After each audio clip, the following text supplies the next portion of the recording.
আসসালামু আলাইকুম সবাইকে। কেমন আছেন সবাই? আশা করছি আল্লাহ তাআলার অশেষ রহমতে সবাই অনেক ভালো আছেন। আমরাও আপনাদের দোয়ায় ও ভালোবাসায় আলহামদুলিল্লাহ অনেক ভালো আছি। আজকে আপনাদের পুকুরের তেলাপিয়া মাছ রান্না করে দেখাবো।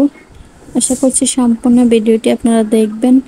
যারা ইউটিউব থেকে দেখবেন চ্যানেলটা সাবস্ক্রাইব করে আমার পাশেই থেকে যাবেন। সবাই একটি লাইক দিয়ে ভিডিওটি প্রথম থেকে শেষ পর্যন্ত কন্টিনিউ করবেন। তো এখানে তেলাপিয়া মাছগুলো কেটে কুটে পানি দিয়ে পরিষ্কার করে ধুয়ে নিয়েছি। এখন আমি মাছের গায়ে দিয়ে দিলাম প্রথমে হলুদের গুঁড়ো, এরপর দিয়ে দিলাম মরিচের গুঁড়ো। মরিচের গুঁড়োটা দিয়ে যাতে মাছ ভাজার পর মাছের কালারটা সুন্দর হয়। এখন আমি লবণ দিয়ে মাছগুলোকে খুব ভালো করে মাখিয়ে নেব। এরপর কড়াইয়ে দিয়ে দিলাম সয়াবিন তেল। পুকুরের মাছ ভেজে রান্না করি, না হলে একটা গন্ধ লাগে, খেতে ইচ্ছে করে না। তেল খুব ভালো করে গরম হয়ে গেছে। তেলের উপর একটু লবণ ছিটে দিয়ে দিলাম। ইলিশ মাছ ছাড়া যে কোনো মাছ ভেজে রান্না করি বেশিরভাগ। এখন আমি একে একে মাছগুলো তেলের উপর ছেড়ে দিলাম। মাছগুলো প্রথমে আমি ভেজে নেব।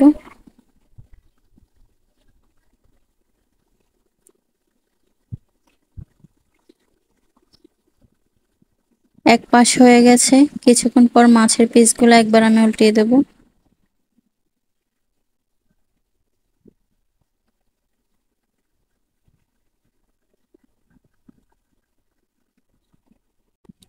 এই মাছগুলো ভাজা হয়ে গেলে বাকি মাছগুলো একইভাবে তেলে ভেজে নেব।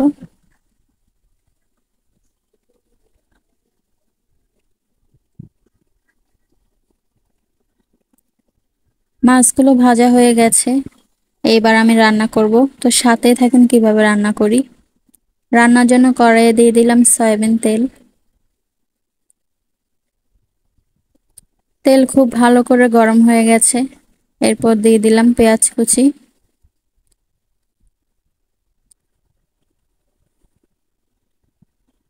পেঁয়াজগুলো একটু নেড়ে চেড়ে দেব।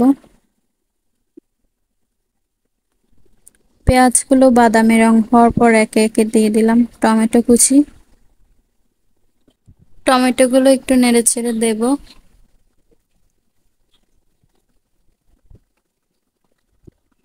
এরপর দিয়ে দিলাম হলুদের গুঁড়ো,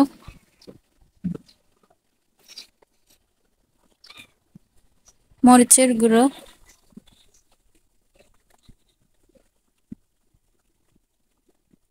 সামান্য পানি দিয়ে দিলাম।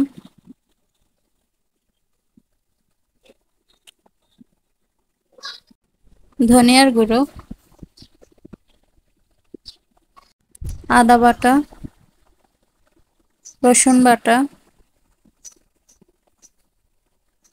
এরপর খুব ভালো করে নেড়েচেড়ে দিয়ে মশলাটা বেশ কিছুক্ষণ কষিয়ে নেব।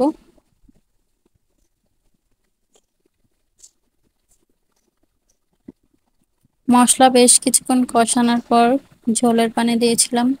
ঝোল খুব ভালো করে ফুটে গেছে।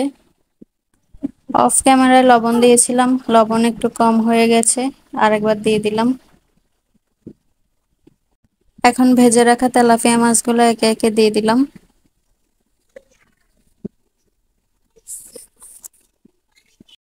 আমার রান্না প্রায় শেষের দিকে। সব শেষে আমি আরো একবার উপর দিয়ে টমেটো কুচি দিয়ে দিলাম।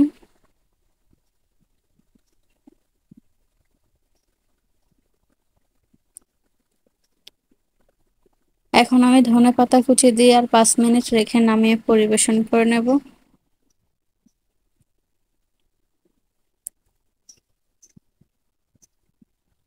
সব শেষে দেখুন একবার তেলাপিয়া মাছের রেসিপিটা কেমন লাগছে কমেন্ট করে অবশ্যই জানাবেন। ভালো লাগলে একটি লাইক অবশ্যই দিবেন। ভিডিওটি ভালো লাগলে লাইক কমেন্ট শেয়ার করে পাশে থাকবেন। তো আজকে এই পর্যন্ত। সবাই ভালো থাকবেন, সুস্থ থাকবেন, আর আমাদের জন্য বেশি বেশি দোয়া করবেন। ভুল ত্রুটি থাকলে ক্ষমা করবেন। আল্লাহ হাফেজ সবাইকে।